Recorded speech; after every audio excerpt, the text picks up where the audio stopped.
شهر رمضان الذي أنزل فيه القرآن هدى للناس وبينات من الهدى آلہ وصحبہ اجمعین ومن تبعہم بإحسان إلی یوم الدین، اما بعد۔ معزز سامعین، اللہ رب العالمین کا احسان و فضل و کرم ہے کہ الحمدللہ آج ہم نے 10واں روزہ اور 11ویں تراویح مکمل کر لی ہے۔ اللہ رب العالمین سے دعا ہے کہ رب العالمین ہماری ان عبادتوں کو قبول بھی فرمائے، آمین۔ معزز سامعین، 11ویں پارے میں ویسے تو بہت ساری تفصیلات موجود ہیں۔ جنگ تبوک کا ذکر ہے اور ان 3 صحابہ کا بھی ذکر ہے جو جنگ تبوک سے پیچھے رہ گئے تھے، اور انہی کے بارے میں سورہ توبہ نازل ہوئی تھی۔ بہت زیادہ تفصیلات ہیں، لیکن 2-4 باتیں بس میں آپ کے سامنے رکھ کر انشاءاللہ اپنی باتوں کو مکمل کر دوں گا۔ 11ویں پارے کے شروع میں سورہ توبہ ہے۔ سورہ توبہ کی آیت نمبر 108 ہے۔ اللہ رب العالمین نے فرمایا: لا تقم فیہ ابدا لمسجد اسس علی التقوی من اول یوم احق ان تقوم فیہ رجال یحبون ان یتطہروا واللہ یحب المطہرین۔ اللہ رب العالمین نے فرمایا کہ جو مسجد زرار بنائی گئی تھی، منافقوں نے بنائی تھی، اس میں آپ کبھی بھی نہ رکیے۔ اللہ کے نبی صلی اللہ علیہ وسلم کو اللہ نے حکم دیا کہ اس مسجد میں آپ نہ ٹھہریں، بلکہ لمسجد اسس علی التقوی من اول یوم احق ان تقوم فیہ، وہ مسجد جو تقوی کی بنیاد پر اول دن سے رکھی گئی ہے، جس کا نام مسجد قباء ہے، اس میں آپ ٹھہریے۔ اور وہاں کے لوگوں کے بارے میں اللہ نے فرمایا: فیہ رجال یحبون ان یتطہروا، وہاں کے مرد حضرات وہ پاک صفائی کو، طہارت کو بہت زیادہ پسند کرتے ہیں۔ واللہ یحب المطہرین، اور پاک صاف رہنے والوں کو اللہ پسند کرتا ہے۔ یہ مسجد زرار جو ہے، مسجد قباء کے قریب میں ایک مسجد بنائی گئی تھی۔ یہ بہت تفصیلی واقعہ ہے۔ ابو عامر راہب ایک عیسائی تھا، پہلے اس کا بہت بول بالا تھا جب تک اللہ کے نبی صلی اللہ علیہ وسلم مدینہ میں نہیں آئے تھے۔ جب رسول اللہ صلی اللہ علیہ وسلم مدینہ آئے تو لوگوں نے نبی کریم صلی اللہ علیہ وسلم کا ساتھ دیا اور نبی اکرم صلی اللہ علیہ وسلم کے اخلاق کو، ان کے عادات کو پسند کرنے لگے۔ اس پر یہ ابو عامر راہب جو ہے یہ آگ وگولا ہو گیا اور اس نے دشمنی شروع کر دی۔ بہرحال لمبا واقعہ ہے۔ جنگ احد کے بعد پھر اس نے اپنے تمام منافقین کو جمع کیا اور ان کے پاس جا کر کے یہ بات بہرحال طے ہوئی کہ ہم مسلمانوں کے خلاف سازش کریں گے، مسلمانوں کے خلاف منصوبہ بندی کریں گے، لیکن اس کے لیے ہماری ایک چھاونی ہونی چاہیے، ایک جگہ ہونی چاہیے، کوئی مرکز ہمارا ہو۔ لہٰذا انہوں نے یہ کیا کہ ایک مسجد بنائیں گے تاکہ ہم وہاں پر بالکل آسانی سے اپنا کام بھی کر لیں اور ہمیں مسلمان روکے بھی نہ۔ اگر مسجد کے علاوہ کوئی مکان وغیرہ، کوئی آفس بناتے تو مسلمان اس کو روکتے، لیکن مسجد کو مسلمان نہیں روکتے۔ اس لیے انہوں نے ایک مسجد بنائی اور بظاہر مسلمانوں سے یہ کہنے لگے کہ سردیوں کے دنوں میں مسلمانوں کو فجر کے لیے قباء تک جانا دشوار ہوتا ہے، اس لیے ہم تھوڑا قریب ایک مسجد بنا رہے ہیں۔ انہوں نے مسجد بنائی اور نبی اکرم صلی اللہ علیہ وسلم سے کہا کہ آپ یہاں پر 2 رکعت نماز پڑھ کر کے اس کی افتتاح کیجیے۔ رسول اللہ صلی اللہ علیہ وسلم نے فرمایا کہ میں تبوک جا رہا ہوں، آنے کے بعد دیکھا جائے گا۔ اللہ رب العالمین نے واپسی میں جبریل علیہ السلام کے ذریعے بتا دیا کہ یہ مسجد جو ہے فتنے کی بنیاد پر رکھی گئی ہے۔ اللہ کے نبی صلی اللہ علیہ وسلم 1-2 دن باقی تھے مدینہ پہنچنے، اس سے پہلے ہی چند صحابہ کو بھیج کر کے اس مسجد کو گروا دیا۔ تو یہ مسجد ہے جو فتنے کی بنیاد پر، شر کی بنیاد پر بنائی گئی تھی۔ رسول اللہ صلی اللہ علیہ وسلم نے اس کو توڑنے کا حکم دیا۔ اور مسجد قباء جو تقوی کی بنیاد پر رکھی گئی تھی، اللہ کے نبی صلی اللہ علیہ وسلم کو حکم ہے کہ آپ اس میں نماز پڑھیں۔ اور یہاں کی ایک دوسری خاص بات یہ ہے کہ یہاں کے لوگوں کی اللہ نے تعریف کی۔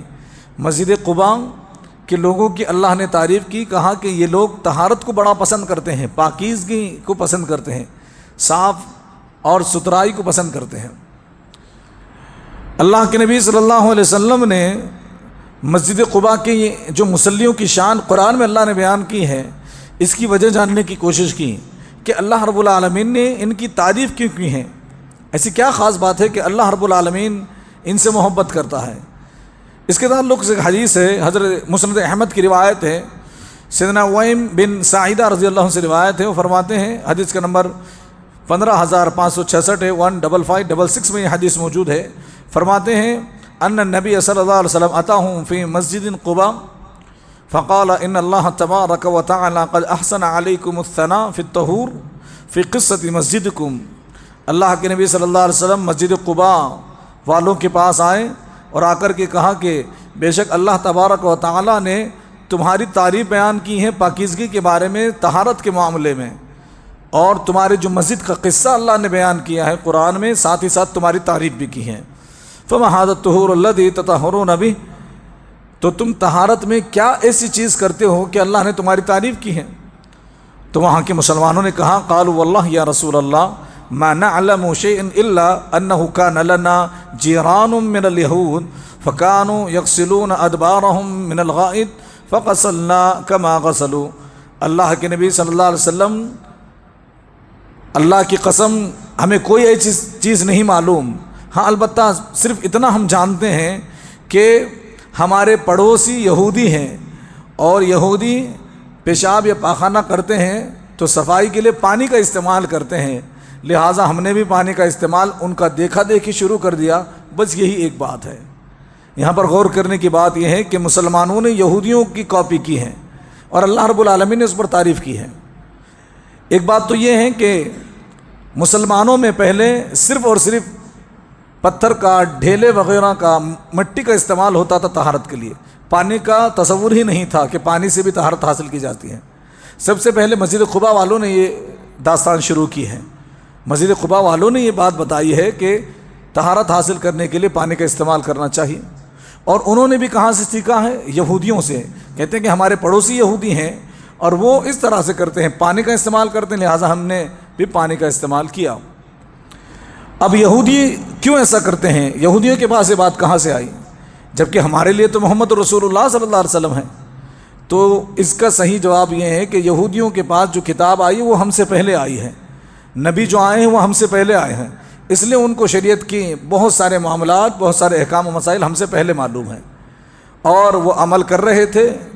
مسلمانوں کو ان کا یہ عمل پسند آیا تو انہوں نے کیا۔ یہاں ایک نقطے کی بات یہ بھی ہے کہ ہمارے ذہنوں میں یہ بات ہے کہ ہم یہود و نصارہ کی مخالفت کریں کیونکہ اللہ کے نبی صلی اللہ علیہ وسلم نے حکم دیا، یہ بالکل بات درست ہے، لیکن یاد رکھیں یہود و نصارہ کی مخالفت انہی کاموں میں کریں گے جہاں اللہ کے نبی نے کرنے کا حکم دیا۔ جہاں اللہ کے نبی صلی اللہ علیہ وسلم نے حکم نہیں دیا، جہاں اللہ نے منع نہیں کیا، وہاں ہم یہود و نصارہ کی مخالفت نہیں کریں گے، بلکہ اگر ضرورت پڑ جائے تو مطابقت، موافقت، یعنی انہی کی طرح کیا بھی جا سکتا ہے جیسے یہاں مسلمانوں نے کیا۔ اور اللہ کے نبی صلی اللہ علیہ وسلم نے ان کو ٹوکا بھی نہیں کہ تم نے یہودیوں کی مطابقت کیوں کی، ان کے جیسا کیوں کیا۔ بلکہ ایک حدیث میں خود اللہ کے نبی صلی اللہ علیہ وسلم فرماتے ہیں کہ جب تک اللہ نہ منع کرے تب تک میں یہودیوں کی طرح، یہودیوں کے جو کام ہیں، ان کے جو شرعی احکام ہیں، وہ جو کس طرح سے ان کے دین پر عمل کرتے ہیں، ان باتوں کو میں پسند فرماتا ہوں۔ ہاں جب اللہ منع کر دے تو پھر میں وہ کام نہیں کرتا۔ تو معلوم یہ ہوا کہ یہودیوں کی مخالفت ان باتوں میں ہے، ان کاموں میں ہے جہاں شریعت اسلامیہ ہمیں منع کرتی ہے۔ آگے چل کر کے سورہ یونس ہے، مسجد قباء کے بارے میں یہ بھی ہم جانتے ہیں کہ مسجد قباء میں 2 رکعت نماز پڑھنا عمرے کا ثواب رکھتا ہے۔ آگے چل کر کے سورہ یونس ہے، آیت نمبر 26 ہے، اللہ رب العالمین نے فرمایا للذین احسنوا الحسنی وزیادہ، کہ وہ لوگ جو جنت پہ چلے گئے، جنہوں نے نیکیاں کی، ان کے لیے جنت ہے اور اس کے علاوہ بھی ہے۔ جنت تو ہے، جنت ہی سب سے بڑی نعمت ہے، لیکن اللہ نے فرمایا جنت کی تمام نعمتوں کے علاوہ بھی ایک نعمت ہے، یعنی جنت کی نعمتوں سے جنت سے بھی بھاری ایک نعمت ہے، اور وہ کیا ہے؟ اللہ رب العالمین کا دیدار، دیدار الہی، یہ سب سے بڑی نعمت ہے۔ مسند احمد کی روایت ہے، صہیب بن سنان رومی رضی اللہ عنہ سے روایت ہے، حدیث کا نمبر 24421 ہے، 24421 میں یہ حدیث موجود ہے۔ فرماتے ہیں اللہ کے نبی صلی اللہ علیہ وسلم فرمایا اذا دخل اہل الجنت جنت کہ جب جنتی جنت میں داخل ہو جائیں گے، وَأَهْلُ النَّارِ النَّارَ جہنمی جہنم میں چلے جائیں گے، فنادن ایک پکارنے والا پکار کر کے کہے گا یا اہل الجنہ ان لکم عند اللہ موعدا، اے جنت والوں اللہ کے پاس تمہارا ایک ابھی وعدہ باقی ہے، یرید ان ینجزکموہ، اللہ چاہتا ہے کہ اب وہ وعدہ تمہارے لیے پورا کر دے۔ تو جنتی حضرات کہیں گے فیقولون وما ہوا، وہ کیا وعدہ ہے؟ الم یثقل موازیننا، کیا اللہ نے ہمارے نیکیوں کے ترازو کو، میزان کو، ہمارے نیکی کے پلڑے کو بھاری کر کے ہمیں جنت میں نہیں داخل کیا؟ ہم اس لائق نہیں تھے، ہمارے اعمال اس لائق نہیں تھے کہ ہمارا پلڑا بھاری ہو جائے، اللہ نے ہمارے میزان کو وزنی کیا۔ وَيُبَيِّضُ وُجُوهَنَا، اور اللہ نے ہمارے چہروں کو سفید کیا، چمکتا دمکتا بنایا، نورانی چہرہ بنا دیا۔ وَيُدْخِلَنَا الْجَنَّةَ، اور اللہ نے ہمیں جنت میں داخل بھی کر دیا۔ وَيُجِرْنَا مِنَ النَّارِ، اور جہنم سے اللہ نے نجات بھی دے دی۔ اب کیا باقی ہے؟ یہ ساری نعمتیں، سارے وعدے پورے ہو چکے اللہ کے، اب کون سا وعدہ، کون سی نعمت باقی ہے؟ تو پھر کہا جائے گا، قال، اللہ کے نبی نے کہا فیکشف لہم الحجاب، ان کے لیے اللہ کا نورانی پردہ ہٹا دیا جائے گا، فینظرون الیہ، پھر وہ سارے اللہ کو خود کھلی آنکھوں سے دیکھیں گے۔ قال، اللہ کے نبی صلی اللہ علیہ وسلم فرمایا ما اعطاہم شیئا احب الیہم، اللہ کے نبی صلی اللہ علیہ وسلم فرماتے ہیں کہ جنتیوں کو جتنی نعمتیں دی گئی ہیں ان تمام نعمتوں کے باوجود سب سے زیادہ اگر کوئی پسندیدہ نعمت ہوگی، کوئی محبوب چیز ہوگی تو یہی اللہ کا دیدار ہوگا۔ من النظر الیہ، اللہ کو دیکھنا ہی انہیں ہر نعمت سے بڑھ کر ہوگا، محبوب ہوگا۔ وَلَأَقَرَّ لِأَعْيُنِهِمْ، اور ان کی آنکھوں کی ٹھنڈک کا سبب بنے گا۔ تو جنتی حضرات اللہ کے دیدار کے ساتھ جنت کی نعمتوں کو بھی بھول جائیں گے۔ اللہ اکبر۔ ہم تو یہ سنتے ہیں کہ انسان جنت کی کسی ایک نعمت کو پائے گا تو دنیا کی نعمتوں کو بھول جائے گا، لیکن اللہ کا دیدار اتنا عظیم ہے اور اتنا بہترین موقع مسلمانوں کے لیے اللہ نے رکھا ہے، جنتیوں کے لیے، کہ جنتی کو جنت کی تمام نعمتیں اللہ کے دیدار کے سامنے ہینچ نظر آئیں گی، کچھ بھی نظر نہیں آئیں گی۔ یہ اللہ کا دیدار ہے۔ اللہ ہم سب کو اللہ کا دیدار نصیب فرمائے، اللہ ہم سب کو اللہ کا دیدار نصیب فرمائے، اللہ ہم سب کو اپنا دیدار نصیب فرمائے، آمین۔ معزز سامعین، آگے چل کر کے سورہ یونس سے آیت نمبر 31، 32، 33 اللہ رب العالمین نے فرمایا قل من یرزقکم من السماء والارض امن یملک السمع والابصار ومن یخرج الحی من المیت ویخرج المیت من الحی ومن یدبر الامر فسیقولون اللہ فقل افلا تتقون۔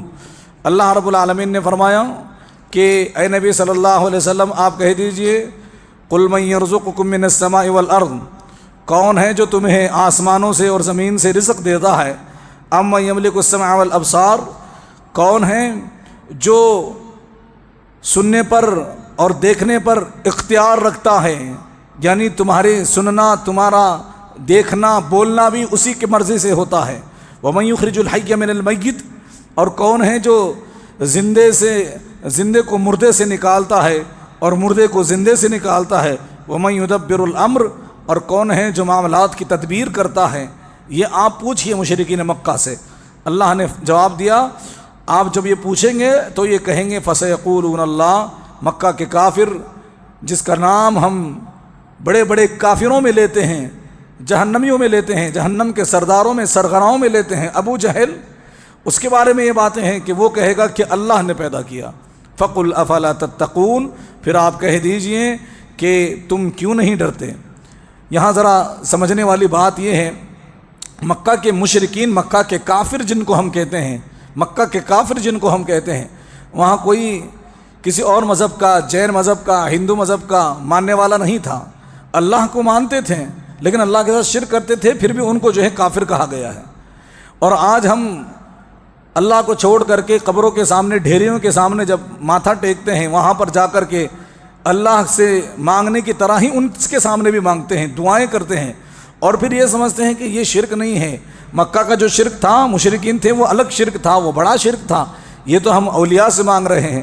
اللہ رب العالمین فرماتا ہے کہ وہ لوگ اللہ کو بھی مانتے ہیں، مکہ کے مشرکین، مکہ کے کافرین اللہ کو مانتے ہیں، بلکہ اگر تم ان سے پوچھ لو کہ آسمان و زمین کو کس نے پیدا کیا، مردے کو زندہ کون کرتا ہے، روزیاں کون نازل کرتا ہے، تو یہ کہیں گے کہ اللہ کے علاوہ کوئی نہیں۔ توحید ربوبیت یعنی اللہ رب ہے، اللہ خالق و مالک ہے، مدبر ہے، اس بات پر تمام مکہ والوں کا بھی اتفاق ہے، وہ بھی مانتے ہیں کہ اللہ رب العالمین ہی تمام کائنات کا پیدا کرنے والا پالنہار ہے۔ عبادت کرتے وقت اللہ کے ساتھ شریک کرتے تھے، توحید الوہیت میں وہ شرک کرتے تھے۔ یہاں تو ایک بات یہ معلوم ہے، اللہ رب العالمین نے فرمایا فَذَلِكُمُ اللَّهُ رَبُّكُمُ الْحَقُّ، پھر یہی وہ اللہ ہے جو تمہارا رب ہے۔ فَمَاذَا بَعْدَ الْحَقِّ إِلَّا الضَّلَالُ، پھر حق کے بعد سوائے گمراہی کے اور کیا ہو سکتا ہے۔ فَأَنَّا تُصْرَفُونَ، تم کہاں پھرتے جا رہے ہو، کہاں بہہ کے جا رہے ہو؟ یعنی اگر سب کچھ معلوم ہونے کے باوجود بھی تم اللہ کی ذات میں شرک کرتے ہو تو تمہارے لیے سوائے گمراہی کے اور کچھ نہیں ملنے والا۔ ہمارے جو یہاں نام نہاد مسلمان ہیں، جو قبر پرست ہیں، درگاہ پرست ہیں، یہ مشرک ہیں، قرآن کی زبان میں یہ مشرک ہیں۔ اگر ابو جہل مشرک ہیں تو آج کا قبر پر سجدہ کرنے والا بھی مشرک ہے، اور کوئی بھی اس سے یہ نہیں کہہ سکتا کہ آج کے مشرک نہیں ہیں، ان کو مشرک نہ کہو، یہ بھی مشرک ہیں۔ قبروں کی پوجا کرنے والے، قبروں کا طواف کرنے والے، قبروں پر چادریں چڑھانے والے، قبروں کے سامنے جا کر کے دعائیں مانگنے والے، قبروں کے درگاہوں پر بھروسہ کر کے اپنے بچوں کے گلوں میں، ہاتھوں میں، کمروں میں اور ان کے پیروں میں من کے ڈالنے والے، دھاگے تعویذ ڈالنے والے، یہ مشرک ہیں۔ اگر اس زمانے کے لوگ مشرک ہیں تو آج کے لوگ بھی مشرک ہیں۔ اور اللہ رب العالمین نے فرمایا صرف یہ کہہ دینا کہ اللہ ہمارا رب ہے، اور یہ کہہ دینا کہ پوری کائنات کو اللہ نے پیدا کیا، اور یہ کہہ دینا کہ ہمارا رب اللہ ہے، اللہ رب العالمین نے ہمیں پیدا کیا، یہ ہم مانتے ہیں، اتنا کافی نہیں ہے۔ اتنا تو ابو جہل بھی کہتا تھا، بلکہ اس سے زیادہ وہ مانتا تھا اللہ کو، اللہ نے خود قرآن میں کہا ہے۔ تو ضروری یہ ہے اس بات کو سمجھیں کہ نبی کریم صلی اللہ علیہ وسلم نے جو محنت کی ہے وہ توحید الوہیت پر کی ہے، یعنی جس طرح اللہ رب العالمین ہی رب ہے، اللہ ہی عبادت کا لائق بھی ہے۔ عبادت بھی اللہ کے علاوہ کسی کی نہیں کی جائے گی، سجدہ کسی کو نہیں، رکوع کسی کے لیے نہیں، دعا کسی سے نہیں مانگی جائے گی، اور نظر و نیاز نہیں، قربانی نہیں، طواف نہیں، منت نہیں، یہ سارے کام جو اللہ کے لیے ہونے چاہیے وہ کسی اور کے لیے نہیں ہو سکتے، چاہے وہ زندہ ہو یا مرا ہوا، چاہے وہ کوئی بھی انسان ہو، کوئی پیر زادہ ہو، کوئی شیخ ہو، کوئی مجاور ہو، کوئی مرشد ہو، کوئی ولی ہو، کوئی صحابی ہو، کوئی نبی ہی کیوں نہ ہو، یا محمد الرسول اللہ صلی اللہ علیہ وسلم کیوں نہ ہو، اللہ کے علاوہ کسی اور کی عبادت جائز نہیں، اور ایسا کرنا شرک ہے، ایسا کرنے والا ہمیشہ کا جہنمی بن جائے گا۔ تو اللہ رب العالمین نے صاف طور سے بیان فرمایا کہ مکہ کے مشرکین جتنا مانتے تھے اللہ کو، قیامت تک جتنے مسلمان آئیں گے وہ سب بھی اگر اتنا اللہ کو مانتے ہیں تب اتنا کافی نہیں ہے۔ اللہ کی توحید میں، توحید الوہیت میں مضبوط ہونا چاہیے۔ نبی صلی اللہ علیہ وسلم نے یہی تو کام کیا تھا۔ ربوبیت کو تو سب مانتے تھے، لیکن جب اللہ کے نبی صلی اللہ علیہ وسلم نے کہا کہ ایک اللہ، تو سارے ناراض ہو گئے، کہنے لگے اجعل الآلہۃ الہ واحدہ، کہ اتنے سارے معبودوں کو چھوڑ کر کے ایک معبود کیسے بنا لیں؟ اللہ کو تو مانتے ہی ہیں، یہ کعبۃ اللہ اللہ کا ہے، لیکن کعبۃ اللہ کے اطراف جو ہم نے 360 بت سجائے ہیں ان کو بھی رہنے دو۔ اللہ کے نبی صلی اللہ علیہ وسلم نے فرمایا کہ یہ نہیں، صرف اللہ۔ تو یہی بات ہے سمجھنے کی کہ آج کے مسلمان، نام نہاد مسلمان، عبداللہ، عبد الرحمن ایسا نام رکھ لینے سے اور پھر قبروں کا طواف کر لینے سے وہ سچا پکا مومن یا جنتی نہیں بن سکتا۔ ضروری ہے کہ توحید الوہیت کو سمجھیں، جس کے اوپر اللہ کے نبی صلی اللہ علیہ وسلم نے بہت کام کیا، بہت محنت کی۔ تو توحید ربوبیت کو تو مکہ کے مشرکین بھی مانتے تھے، اقرار کرتے تھے۔ اصل ہے توحید الوہیت، یعنی اللہ کے علاوہ کوئی عبادت کا حق نہیں رکھتا، کوئی بھی عبادت کے لائق نہیں، اس بات کا بھی ماننا ضروری ہے۔ اللہ رب العالمین نے آگے چل کر کے سورہ یونس کی آیت نمبر 93 میں بیان فرمایا فَمَا اخْتَلَفُوا حَتَّىٰ جَاءَهُمُ الْعِلْمُ إِنَّ رَبَّكَ يَقْضِي بَيْنَهُمْ يَوْمَ الْقِيَامَةِ فِيمَا كَانُوا فِيهِ يَخْتَلِفُونَ۔ یہودیوں اور عیسائیوں کے بارے میں اللہ نے کہا، بنی اسرائیل کے بارے میں، کہ انہوں نے آپس میں اختلاف کیا، علم آنے کے باوجود انہوں نے اختلاف کیا، اور اللہ رب العالمین قیامت کے دن ان کے بارے میں فیصلہ کرے گا۔ اللہ کے نبی صلی اللہ علیہ وسلم فرماتے ہیں، ترمذی شریف کی روایت ہے، عبداللہ بن عمرو بن العاص رضی اللہ عنہ راوی ہیں، حدیث کا نمبر 2641 ہے، 2641 میں فرماتے ہیں ستفترق امتی علی 73 فرقہ کلہم فی النار الا ملۃ واحدہ قالوا من ہی یا رسول اللہ قال ما انا علیہ واصحابی۔ اللہ کے نبی صلی اللہ علیہ وسلم نے فرمایا کہ یہودی 71 فرقوں میں بٹ گئے اور نصارہ کرسچن 72 فرقوں میں بڑھ گئے، میری امت 73 فرقوں میں بڑھ جائے گی، اور سارے کے سارے جہنمی ہوں گے، ایک جنت میں جائے گا۔ صحابہ نے پوچھا اللہ کے نبی صلی اللہ علیہ وسلم وہ ایک گروہ، ایک فرقہ کون سا ہے جو جنت میں جائے گا؟ تو رسول اللہ صلی اللہ علیہ وسلم فرمایا ما انا علیہ واصحابہ، کہ جس پر میں اور میرے صحابہ ہیں وہ طریقہ ہی جنت میں جائے گا۔ اب آج سارے گروہوں کے نام لکھ لیے جائیں، مسلمانوں کے تمام فرقوں کے نام لکھ لیے جائیں، جتنے بھی ہیں، حنفی، شافعی، حنبلی، مالکی، رضوی، قادری، نوری، سہروردی، سارے کے سارے نام لکھ لے جائیں اور ایک فہرست بنائی جائے، پھر ان کو عقیدوں پر تولا جائے کہ ان کا عقیدہ اللہ کے بارے میں کیا ہے، رسول اللہ کے بارے میں کیا ہے، اور قرآن کا عقیدہ اس کے مطابق فیصلہ کرے گا۔ معیار قرآن کو بنائیں گے، حدیث کو بنائیں گے، سارے کے سارے کھوکھلے نظر آئیں گے اور سب کو قرآن اور حدیث ریجیکٹ کر دے گا اور سب کے سب باطل نظر آئیں گے۔ پھر بچے گا کیا؟ وہ طریقہ جو اللہ اور اس کے رسول صلی اللہ علیہ وسلم نے بتایا، جس پر صحابہ اکرام نے چل کر کے دکھایا، سلفیت کا طریقہ، سلفیت کا طریقہ، سلفی منہج بچ جائے گا، جس میں قرآن اور حدیث اور سمجھنے کا طریقہ صحابہ سے ملتا ہے۔ تو یاد رکھیے یہودیوں نے کیا کیا، علم کے باوجود، علم ان کے پاس تھا، اس علم کو لے کر کے انہوں نے جھگڑا کیا اور اختلاف میں پڑ گئے، 72 فرقے بن گئے۔ ہمارا کام کیا ہے؟ اللہ کے نبی صلی اللہ علیہ وسلم نے فرمایا کہ 73 فرقے ہوں گے، تو اس کا مطلب یہ نہیں کہ ہم فرقوں میں بٹ جائیں، اس کا مطلب یہ ہے کہ اللہ کے نبی صلی اللہ علیہ وسلم نہیں چاہتے کہ 73 فرقوں میں بٹیں، اور اس کا مطلب یہ ہے کہ نبی صلی اللہ علیہ وسلم چاہتے ہیں کہ ہم جو ہے صحابہ کے نقش قدم پر چلیں، اور اس کا سیدھا مطلب یہ ہے کہ ہم جو ہے جب بھی اختلاف ہو، علم آ جانے کے باوجود انہوں نے علم کا سہارا نہیں لیا۔ یہودی اتنے بدمعاش تھے، اتنے بدبخت تھے کہ علم ان کے پاس تھا، وہ ہاتھ رکھتے تھے اس کے اوپر اور پھر اپنی طرف سے فیصلہ سناتے تھے۔